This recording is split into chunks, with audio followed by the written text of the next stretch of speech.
خالد رضی اللہ عنہ اپنے اس مقصد میں کامیاب ہو گئے تھے کہ دشمن کو ان کی آمد کی خبر قبل از وقت نہ ہو۔ انہوں نے دشمن کو بے خبری میں جا لیا تھا۔ آتش پرستوں اور عیسائیوں میں ہڑبونگ سی بپا ہو گئی۔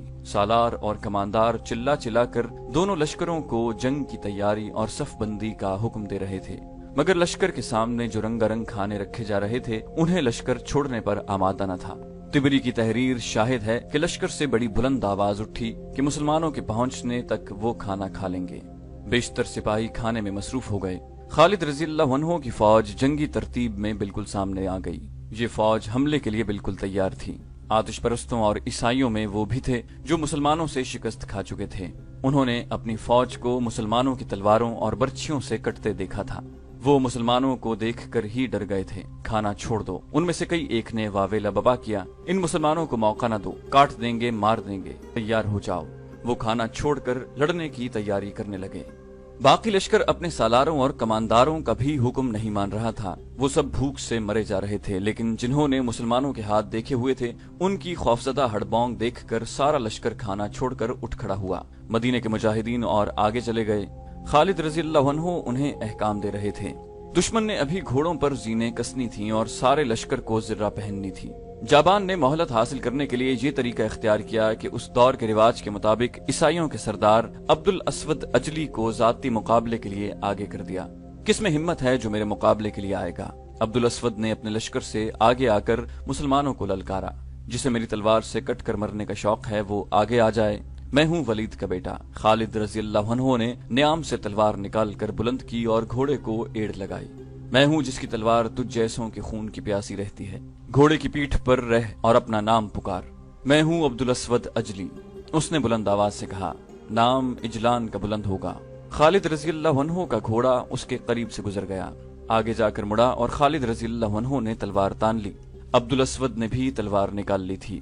خالد رضی اللہ عنہ نے دوڑتے گھوڑے سے اس پر وار کیا، لیکن یہ وار خطا گیا۔ عبد الاسود نے بھی خالد رضی اللہ عنہ کی طرف گھوڑا دوڑایا اور ایک بار پھر دونوں سوار آمنے سامنے آ گئے۔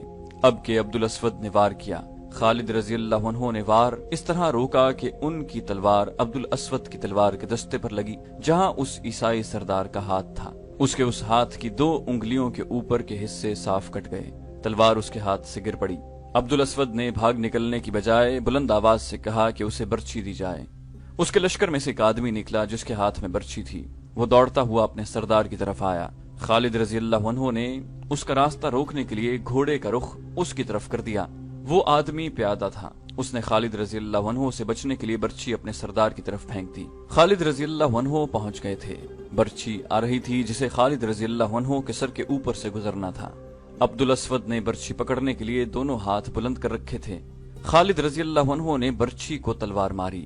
برچھی کٹ تو نہ سکی لیکن ان کا مقصد پورا ہو گیا۔ برچھی راستے میں رک کر گر پڑی۔ خالد رضی اللہ عنہ نے گھوڑے کا رخ عبد الاسود کی طرف کر دیا۔ اب یہ شخص وار سے صرف بچ سکتا تھا، وار کو روکنا اب اس کے بس کی بات نہیں تھی۔ خالد رضی اللہ عنہ نے بغرض تماشا اسے ادھر ادھر بھگایا۔ ابن ولید، خالد رضی اللہ عنہ کے ایک سالار نے بلند آواز سے کہا، اسے ختم کرو، دشمن تیار ہو رہا ہے۔ خالد رضی اللہ عنہ نے گھوڑے کی رفتار تیز کر کے اور اسود کے قریب سے گزرتے تلوار برچھی کی طرح ماری۔ عبد الاسود نے گھوڑے کے ایک پہلو پر جھک کر بچنے کی کوشش کی، لیکن خالد رضی اللہ عنہ کی تلوار اس کے دوسرے پہلو میں اتر گئی۔ عبد الاسود سنبھل گیا لیکن وہ بھاگا نہیں۔ خالد رضی اللہ عنہ نے اب پیچھے سے آ کر اس پر ایسا وار کیا کہ اس کی گردن اس طرح کٹی کہ سر ڈھلک کر ایک کندھے پر چلا گیا۔ گردن پوری نہیں کٹی تھی۔ ادھر عیسائیوں کا سردار عبد الاسود گھوڑے سے گرا اور دریائے فرات کی طرف سے بے شمار گھوڑوں کے دوڑنے کا شور سنائی دیا۔ گھوڑے سرپٹ دوڑتے آ رہے تھے۔ اس پہلو پر عیسائیوں کا لشکر تھا۔ گھڑ سواروں کے ہاتھوں میں برچھیاں تھیں۔ گھوڑے عیسائیوں کے لشکر میں جا گھسے اور سواروں کی برچھیوں نے انہیں چھلنی کرنا شروع کر دیا۔ عیسائیوں کی توجہ سامنے مسلمانوں کی طرف تھی۔ وہ مقابلے کے لیے سنبھل نہ سکے۔ میں ہوں حارثہ کا بیٹا مسنہ۔ اس شور و غوغا میں سے ایک للکار صاف سنائی دے رہی تھی، ہم بھی تم میں سے ہیں، میں ہوں مسنہ بن حارثہ۔ یہ مسنہ کا سوار دستہ تھا جسے اس نے خالد رضی اللہ عنہ کو بتا کر لشکر سے الگ رکھا تھا۔ وہ چھاپا مار جنگ لڑنے کا ماہر تھا اور اس جنگ میں لڑائی کا یہ طریقہ بے حد ضروری تھا۔ وجہ یہ تھی کہ یہ میدان جنگ بمشکل 2 میل وسیع تھا۔ اس کے دائیں اور بائیں دریا تھے۔ خالد رضی اللہ عنہ نے پہلے ہی کہہ دیا تھا کہ اس میدان میں وہ اپنی مخصوص جنگی چالیں نہیں چل سکیں گے۔ اپنے سالاروں سے انہوں نے کہا تھا کہ آمنے سامنے کی لڑائی میں وہ صرف اس صورت میں کامیاب ہو سکتے ہیں کہ دشمن پر بہت تیز اور شدید حملہ کیا جائے، بلکہ حملہ موج در موج ہو، یعنی ایک دستہ دشمن سے ٹکر لے کر پیچھے ہٹے اور دوسرا دستہ حملہ کرے۔ خالد رضی اللہ عنہ نے اپنی فوج کو اسی قسم کے حملوں کی تربیت دے رکھی تھی اور اکثر اس کی مشق کراتے رہتے تھے۔ خالد رضی اللہ عنہ نے حملے کا حکم دے دیا۔ انہوں نے پہلوؤں کے دستوں کو بھی اس حملے میں جھونک دیا۔ حملے کی پہلی فوج کی قیادت خالد رضی اللہ عنہ نے خود کی۔ پہلوؤں کے سالاروں عاصم اور عدی نے بھی اپنے اپنے دستے کے ساتھ جا کر خود حملہ کیا۔ آتش پرستوں نے جم کر مقابلہ کیا۔ وہ تازہ دم تھے، مجاہدین تھکے ہوئے تھے، لیکن مسلمانوں کو یہ فائدہ مل گیا کہ آتش پرست ابھی پوری طرح لڑنے کے لیے تیار نہیں تھے۔ یورپی مورخوں نے صاف لکھا ہے کہ فارس کی فوج ذہنی طور پر بھی لڑنے کے لیے تیار نہیں تھی۔ یہ فوج بھوکی تھی اور اسے وہ کھانا چھوڑنا پڑا تھا جو اس کے لیے خاص طور پر پکوایا گیا تھا۔ اس کھانے کے لیے تو انہوں نے مسلمانوں کی بھی پرواہ نہ کی تھی۔ مسلمانوں کے اس پہلے حملے میں خون کی خاصی قربانی دینی پڑی تھی۔ آتش پرستوں نے تیار نہ ہوتے ہوئے بھی کئی مسلمانوں کو گھائل کر دیا۔ خالد رضی اللہ عنہ پیچھے ہٹے اور دوسرے دستوں کو آگے بڑھایا۔ آتش پرستوں کو تعداد کی افراد کا فائدہ حاصل تھا۔ ایک ایک مجاہد کا مقابلہ 4 5 آتش پرستوں اور عیسائیوں سے تھا۔ دشمن کو اس فائدے سے محروم کرنے کے لیے مسنہ کا سوار دستہ سر دھڑ کی بازی لگائے ہوئے تھا۔ اس نے سوار کو متعدد ٹولیوں میں تقسیم کر دیا تھا۔ یہ ٹولیاں باری باری گھوڑے سرپٹ دوڑاتی، بگولوں کی طرح کبھی پہلو سے کبھی عقب سے آتی اور کفار کے کئی آدمیوں کو برچھیوں سے کاٹتی گزر جاتی۔ اس طرح دشمن کی توجہ اپنے عقب پر بھی چلی گئی، لیکن مسنہ کے سوار رک کر نہیں لڑتے تھے۔ ان سواروں نے دشمن کی ترتیب درہم برہم کیے رکھی۔ مسنہ کی اس کارروائی سے خالد رضی اللہ عنہ نے پورا فائدہ اٹھایا۔ بنو بکر میدان جنگ میں ایک اعلان سنائی دیا، اور زرتشت کے پجاریوں جم کر لڑو، مدائن سے بہمن جازویہ کا لشکر آ رہا ہے۔ یہ اعلان بار بار سنائی دیتا۔ خالد رضی اللہ عنہ کو یہ اعلان کچھ پریشان کر رہا تھا۔ انہوں نے پہلوؤں کے سالاروں کو پیغام بھیجے کہ ہر طرف دھیان رکھیں۔ خالد رضی اللہ عنہ نے اپنے محفوظہ کے دستوں کو بھی خبردار کر دیا کہ عقب سے حملے کا خطرہ ہے۔ تقریباً تمام مورخین نے لکھا ہے کہ بہمن جازویہ مدائن سے کوئی لشکر نہیں لا رہا تھا۔ کسی نے بھی یہ نہیں لکھا کہ وہ جابان کی مدد کے لیے کیوں نہیں پہنچ سکا۔ ایک مورخ یاقوت نے لکھا ہے کہ بہمن جازویہ اپنے لشکر میں شامل ہونے کے لیے واپس آ رہا تھا۔ راستے میں اسے اس لڑائی سے بھاگے ہوئے کچھ سپاہی مل گئے جنہوں نے اسے الیس کی جنگ کا حال سنا دیا۔ جازویہ آگے آنے کے بجائے وہیں رک گیا۔ اس کا مقصد یہ تھا کہ شکست اس کے کھاتے میں نہ لکھی جائے۔ بہرحال اس اعلان نے کہ مدائن سے جازویہ فوج لا رہا ہے مسلمانوں میں نئی روح پھونک دی۔ خالد رضی اللہ عنہ نے اعلان کیا کہ مدائن کے لشکر کے پہنچنے سے پہلے اس لشکر کا صفایا کر دو، لیکن آتش پرست اور عیسائی چٹانوں کی طرح ڈٹے ہوئے تھے۔ خالد رضی اللہ عنہ دعا تو کرتے ہی تھے، لیکن یہ پہلا موقع تھا کہ خالد رضی اللہ عنہ گھوڑے سے اترے، زمین پر گھٹنے ٹیکے اور ہاتھ بلند کر کے دعا کی، خدائے ذوالجلال ہمت عطا فرما کہ ہم اس لشکر کو نیچا دکھا سکیں۔ میں عہد کرتا ہوں کہ میں تیرے دین کے دشمنوں کے خون کا دریا بہا دوں گا۔ اب کے خالد رضی اللہ عنہ نے نئے جوش و خروش سے حملے کروائے۔ پہلوؤں کے دونوں سالاروں نے دشمن کو نیم دائرے میں لے لیا۔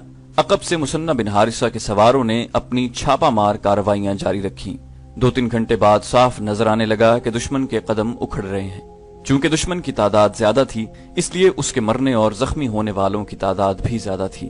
یہ حالت دیکھ کر عیسائیوں اور آتش پرستوں کے وہ لوگ جو پہلی 3 جنگوں سے زندہ بھاگ نکلے تھے حوصلہ ہار بیٹھے اور جانیں بچانے کے لیے میدان جنگ سے کھسکنے لگے۔ پھر لشکر کے دوسرے لوگ بھی پیچھے ہٹنے لگے۔ یہ صورت دیکھ کر دشمنوں نے اپنے حملوں میں مزید شدت پیدا کر دی۔ پھر اچانک یوں ہوا کہ کفار نے بھاگنا شروع کر دیا۔ تعقب کرو۔ خالد رضی اللہ عنہ نے اپنے تمام لشکر میں قاصد اس پیغام کے ساتھ دوڑا دیے اور بلند آواز میں اعلان بھی کروایا، انہیں بھاگنے مت دو، انہیں قتل بھی نہ کرو، زندہ پکڑ لاؤ۔ اس اعلان کا کفار پر ایک اثر تو یہ ہوا کہ انہوں نے بھاگنے کی بجائے ہتھیار ڈالنے شروع کر دیے۔ بعض نے خوفزدہ ہو کر بھاگ اٹھنا بہتر سمجھا۔ مسنہ کے سواروں نے انہیں گھیر گھیر کر پیچھے لانا شروع کر دیا۔ جنگ ختم ہو چکی تھی۔ میدان جنگ لاشوں اور تڑپتے اور بے ہوش زخمیوں سے اٹا پڑا تھا۔ ایک طرف وہ کھانا محفوظ پڑا تھا جو دشمن کے لشکر کے لیے تیار کیا گیا تھا۔ خالد رضی اللہ عنہ کے حکم سے مجاہدین کھانے پر بیٹھ گئے۔ جو سپاہی بھاگنے والوں کو پکڑ کر لا رہے تھے وہ بھی کھانا کھانے لگے۔ خالد رضی اللہ عنہ نے مجاہدین سے کہا، اللہ نے یہ کھانا تمہارے لیے تیار کرایا تھا، اطمینان سے کھاؤ۔ مسلمان مختلف کھانے دیکھ کر حیران ہو رہے تھے۔ انہوں نے ایسے کھانے پہلے کبھی نہیں دیکھے تھے۔ وہ جو کی روٹی، اونٹنی کا دودھ اور کھجوریں کھانے والے لوگ تھے۔ مورخوں نے لکھا ہے کہ دشمن کے جن آدمیوں کو زندہ پکڑ کر لایا جا رہا تھا انہیں خالد رضی اللہ عنہ کے حکم سے خسیف کے کنارے لے جاتے اور ان کے سر اس طرح کاٹ دیے جاتے کہ سر دریا میں گرتے تھے، ان کے دھڑ اس طرح کنارے پر پھینکے جاتے کہ ان کا خون دریا میں جاتا تھا۔ اس طرح قتل ہونے والوں کی تعداد ہزاروں کے حساب سے تھی۔ غیر مسلم مورخوں اور مبصروں نے خالد رضی اللہ عنہ کے اس حکم کو ظالمانہ فعل کہا ہے، لیکن خالد رضی اللہ عنہ کہتے تھے کہ انہوں نے خدا سے عہد کیا تھا کہ وہ کفار کے خون کا دریا بہا دیں گے۔ دریا کے اوپر بند بندھا ہوا تھا جس نے دریا کا پانی روکا ہوا تھا، اس لیے خون دریا میں جمتا جا رہا تھا۔ کسی نے خالد رضی اللہ عنہ کو مشورہ دیا کہ خون کا دریا صرف اس صورت میں بہے گا کہ بند کو کھول دیا جائے، چنانچہ بند کھول دیا گیا۔ جب اتنا زیادہ خون پانی میں ملا تو پانی سرخ ہو گیا اور خون کا دریا بہنے لگا، اسی لیے تاریخ میں اس دریا کو دریائے خون لکھا گیا ہے۔